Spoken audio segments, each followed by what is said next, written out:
Well, the position, I just don't like mandates and telling people what to do. We get into trouble, though, when you use taxpayers' funding, you could do things you shouldn't be doing.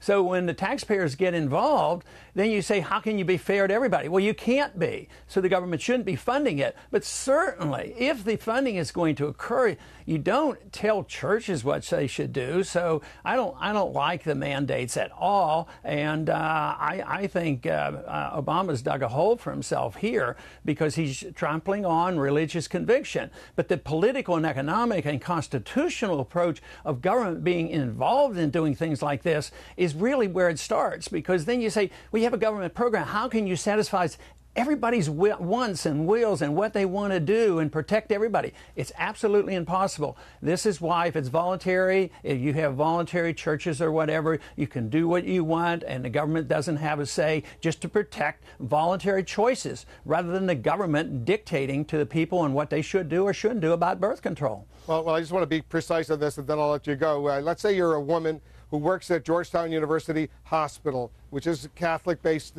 university hospital. You're not necessarily Catholic. You want to, even if you are Catholic, you want to have access, your health insurance, to get birth control pills. Should your health insurance company be required to provide you that kind of access? No, then it's not insurance. I mean, once there's government involvement insurance, then there are these dictates. But if insurance were a voluntary issue for individuals rather than the way we deliver it with tax benefits to large corporations, and your medical benefits go with the corporation, become very complex.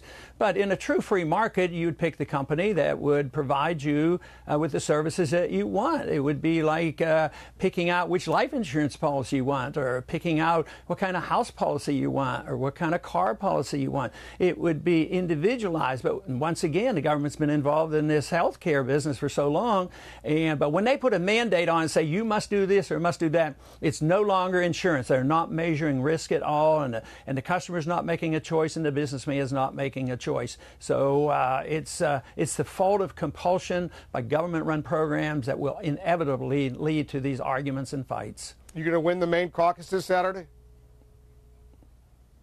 I think we have a chance to do that, and I'll be up there and struggling up to the last minute, but every time I've been up there, the support has been wonderful, and I'm so pleased that they're very receptive to the ideas of liberty, and I'm cautiously optimistic about Saturday.